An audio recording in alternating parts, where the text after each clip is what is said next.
Good morning, plus two students. Today we are starting with the chapter coordination chemistry. What do you mean by coordination chemistry? So, such type of chemistry which deal with coordinate compound. You know coordinate compound कि जबकि donor एक होता है और दूसरा acceptor होता है, ऐसे बॉन्ड को कोऑर्डिनेट बॉन्ड, इसका मतलब ऐसे कॉम्प्लेक्सेस पे कोऑर्डिनेट बॉन्ड बनते हैं. Now what's the difference between coordinate compound and routine ionic compound? तो इसमें एक स्क्वायर प्लेनर मीन्स एक स्क्वायर ब्रैकेट आपको नज़र आएगी, जिससे कि आप इजीली आइडेंटिफाई करोगे, चाहे वो कैटाइन में हो, चाहे एनाइन में हो या ओवरऑल हो. तो इससे पता लगता है कि ये कोऑर्डिनेट कॉम्प्लेक्स है, ये कोऑर्डिनेट कंपाउंड है. कितनी तरह के कॉम्प्लेक्सेस होते हैं? 3 type of complexes, that is cationic, anionic and neutral. So cationic which is having positive charge, anionic which is having negative charge, and neutral which is having no charge. So what's the difference between coordinate complex and double salt? दोनों में क्या difference है? Like take the example of K4FeCN6. इसमें आपको square bracket नजर आ रही है. जहां पर भी स्क्वायर ब्रैकेट नजर आएगी that means that is a coordinate complex. जब हम इसको वाटर में डिसॉल्व करेंगे तो it will dissociate into 1 complex ion and 4 potassium ion. इसका मतलब ये पूरा का पूरा ऐसा सच ही मूव करेगा, ये टूटेगा नहीं. तो जिसपे भी कॉम्प्लेक्स आयन नजर आए तो that means that is a coordinate complex. लेकिन उसकी जगह पर अगर हम कोई simple ionic salt, ionic compound ले लेते हैं तो, या डबल सॉल्ट ले लेते हैं, जैसे हमारे पास ये मोहर सॉल्ट है FeSO4 NH4 2 SO4.6H2O. तो इसको जब वाटर में डिजोल्व करेंगे तो हर आयन सेपरेट हो जाएगा, मतलब ferrous separate, sulphate separate, ammonium separate, हर कोई अपना अपना टेस्ट दे सकता है. तो इसलिए बहुत डिफरेंस है डबल सॉल्ट और कोऑर्डिनेट कॉम्प्लेक्स में. नाउ कुछ एक टर्म्स हम अपने माइंड में रखेंगे before discussing with the further, that is a ligand and the central metal. तो लीगेंड और सेंट्रल मेटल आयन क्या होता है? लीगेंड वो है जो कि at least 1 lone pair of electron donate करेगा, लाइक NiCO4 टाइम्स. तो इसमें Ni जो है उसके पास वेकेंट d ऑर्बिटल्स हैं, तो ये सेंट्रल मेटल एटम या आयन हो गया. और CO जो है वो लीगेंड है, क्योंकि इससे at least 1 lone pair of electron donate करके कोऑर्डिनेट बॉन्ड बनाना. Next is denticity. तो लीगेंड कितने डोनर एटम रखता है, कहाँ कहाँ से डोनेशन कर सकता है? It depends upon the case. Like ammonia CN negative, तो इसमें एक ही डोनर एटम है, इसका मतलब ये मोनोडेंटेड है. लेकिन जिसके पास more than 1 2 3 4 5 6 like this, that is bidentate, tridentate, tetradentate, pentadentate, hexadentate. जैसे बहुत फेमस बाइडेंटेड लीगेंड है EN.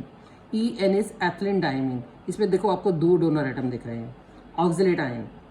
ऐसे ही हमारे पास 6 डोनर एटम जो है, एक होता है EDTA, ethylene diamine tetra acetate. तो इसके पास 1 2 3 4 5 6 डोनर एटम है. नाउ कमिंग टू कि कितने डोनर एटम है, तो वो क्या होता है? डेंटिसिटी. लेकिन इसमें एक टर्म आएगी कीलेट्स और कीलेशन. What you mean by chelates? तो कीलेट्स क्या होते हैं? तो कीलेट्स हैं कि अगर हमारे पास मोर देन 1 डोनर एटम है, जैसे बाइडेंटेड है या कुछ, तो जब भी वो सेंट्रल मेटल आयन के साथ मीन्स बॉन्डिंग करेगा तो उसमें 5 मेंबर और 6 मेंबर रिंग बन जाती है. तो ये जो 5 मेंबर और 6 मेंबर रिंग है, ये कीलेट रिंग है या कीलेट्स है. तो व्हाट इज द इम्पॉर्टेंस? जहां पर भी कीलेटिंग लिगेंड्स होंगे वो ज़्यादा स्टेबल होते हैं कॉम्प्लेक्सेस. तो greater the denticity stabler is the complex. और कीलेट्स में कभी डबल बॉन्ड नहीं बनते हैं, ठीक है. तो ligand with larger group form unstable ring, क्योंकि स्टेरिक हिंड्रेंस फैक्टर. तो ये हमने आपको कीलेट्स के बारे में बताया. नाउ कमिंग टू कि what is the importance of chelates. तो ये कहाँ पर यूज होता है? ये इंडस्ट्री में बहुत यूज होता है for softening of hard water and separation of lanthanide and actinide, detection of metal ion in the qualitative analysis. One thing more, ambidentate ligand. Ambidentate ligand क्या है? जो कि दोनों तरफ से ही डोनेशन कर सकता है, जैसे CN नेगेटिव, C से भी कर सकता है, N से भी कर सकता है. Now nomenclature is not in your course. Coming to directly valence bond theory. Valence bond theory. तो valence bond theory में क्या है? इसे पॉलिंग ने दिया था 1931 में. तो इसमें क्या होता है? Like we can explain you by taking a complex that is octahedral complex, जैसे CrNH3 6 टाइम्स 3 पॉजिटिव. तो क्रोमियम का एटॉमिक नंबर क्या है? 24. तो you know it's having electronic configuration, special electronic configuration 3d5 4s1. अब इसमें ऑक्सीडेशन स्टेट निकालेंगे x, अब ये न्यूट्रल लिगेंड है, 6 × 0 = 3 पॉजिटिव, x = 3। तो जब हमने 3 पॉजिटिव कह दिया, इसका मतलब 3 इलेक्ट्रॉन उड़ाने हैं, 1 2 3।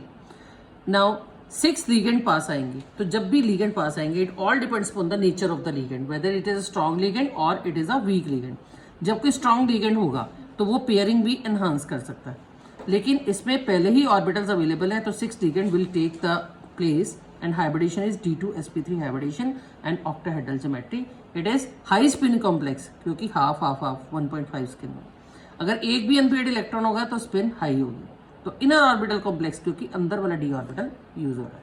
तो ये ऑक्टाहेड्रल कॉम्प्लेक्स लेकर मैंने आपको बताया कि कैसे इसमें बॉन्डिंग होती है according to VBT, valence bond theory. Like this, you can take the example of FeCN6 4 negative. FeCN6 4 negative में आयरन 26 है, 3d6 4s2।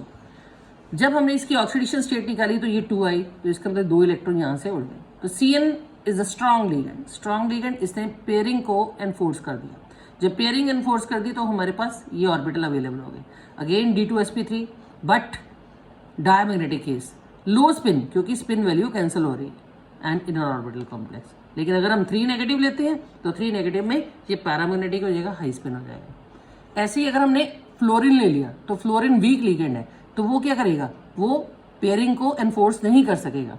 तो फिर उस टाइम पर हमने sp3d2 बाहर वाले डी ऑर्बिटल यूज होंगे, इसलिए आउटर ऑर्बिटल कॉम्प्लेक्स है and high spin paramagnetic complex है। तो it all depends on the ligand is weak और स्ट्रॉन्ग, उसके हिसाब से ही हमारी जो है वो बॉन्डिंग चलती है और उसके हिसाब से ही हाइब्रिडेशन डिपेंड करता है।